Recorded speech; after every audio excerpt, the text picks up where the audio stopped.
Is there one mistake that you see even the smartest people make over and over again in business? They argue. It's simple. It's a simple Mm. mistake. Don't argue. Hmm. If you have to argue, the other person probably isn't going to change their mind anyways, right? So it's a fruitless uphill battle. Two, even if you argue and you're right, you don't get paid to be right. You don't get relationships because you're right, right? We've all argued, going back to our dating analogy, we've all argued with a significant other. Did it go well? Hmm. Did it end positively? Probably not. We probably took a break, we cooled off, we came back, and then we had an adult discussion, right? The big mistake that I see people make, especially in their careers, is that we choose to argue because we are defensive of our beliefs. So we Mhm. think, I'm right in this situation. I know what we should do next. I know what the right move is. And we go, I'm going to argue till I'm blue in the face to convince the other people that I'm right so that we can do this thing. And this will hold you back from building meaningful relationships. This holds you back from getting what you want actually accomplished. And it holds you back from senior leadership progression because while many senior leaders I've worked with will argue with you, they didn't get there by arguing. They can argue now because they're in the top seat. They can just tell you no. And that's an amazing power to have. But unless you are the CEO, you don't usually get that. And so, what I teach my clients is tactically two things. One, which is acknowledge before you respond. So, whenever you are dealing with another person, the best thing you can do is say, Harrison, I totally agree with your perspective. That makes perfect sense why we would want to do that. However, I have some concerns about it working in this situation. That is an acknowledgement of you, an acknowledgement of your opinion, an acknowledgement of your perspective Hmm. before I go share why I don't think it's going to work. And why that is important is because it makes people feel heard, it makes them feel valued. It shows clarity of understanding on your part before we go into here's what I think we should do instead. So acknowledge before you respond is a big one. It diffuses 99% of arguments and it makes better relationships. And the second thing is the answer is never no. It's always yes, but here's what that takes, right? I Hmm. tell my leadership all the time, like, I could get you the moon. It's going to be expensive and it's going to take a while, but you want it, I can do it. Here's what it costs. Mm. And when you switch your mindset from, no, I can't do that, or no, that's the wrong decision, or no, I don't have bandwidth, or no, that's not my job.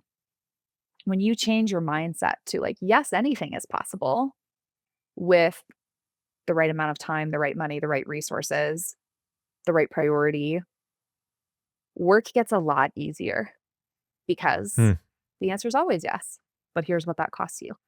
And, it's interesting. I had a conversation yesterday with someone where I was like, hey, I'd be happy to do that. The cost is you don't get any of these other things. Is that a trade off that you'd like to make? And if the answer is yes, then great. That's an easy trade off for me. I'm just going to do this one really difficult thing instead of these 10 other easier things. But if the answer is no, I need you to do those 10 other things, then it's great. I appreciate this discussion and like this was a good dialogue and we move forward. And so the biggest mistake people make is they argue. And the tactical two things they can do to diffuse that is acknowledge other people before you respond and make sure that you're always providing what I call optionality, right? I'd be happy to do that. Here are your options.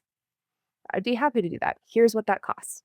It's always going to help in any life, whether you are a business owner, whether you are a CEO, whether you work for a company, it diffuses so much tension when the answer is always yes. Here's what that is. Here's what that costs. Here's what that trade off is. It eliminates a lot of frustration and it's easier for you. Nobody wants to sit there and argue for 3 hours. It's exhausting. It's an interesting thing you said there. You said, someone came to you and said, I want you to do this thing. And you said, well, I can drop these other 10 small things in order to do that one big thing. And I think a problem that a lot of people face is management or a senior team will, especially in small businesses, by the way, they'll start adding things. Oh, can you just do this? Can you just do this? Can you just do this? And then eventually the job that you were actually hired for, you're doing 3 different jobs. And, I've Hmm. experienced it firsthand. I'm involved in tons of different areas that my JD does not reflect what's going on in everything else. So how can somebody effectively communicate when they believe that the senior team are starting to unload on them? Yeah. So If you start early with the yes and the optionality, it prevents some of that, Hmm. right? Because, hey, yeah, I'd be happy to change my JD from this to this, but it requires not doing this old job. Are we all cool with that? But you're right. There are definitely times where leadership is like, I say it's like drinking out of a fire hydrant. Like all the water is rushing towards you, and they're like, "These are the 50 million things I need you to do." You get no help. Good luck to you. Um, and when that starts to happen, it becomes, to me, a conversation about strategic priorities.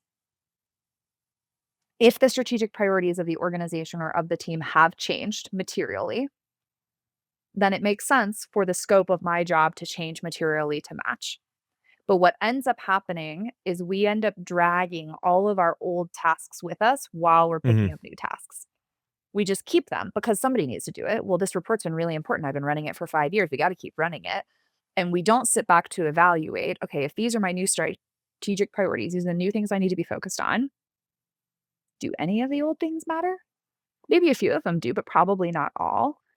And then do all of the new things matter? Probably a few of them, maybe not all.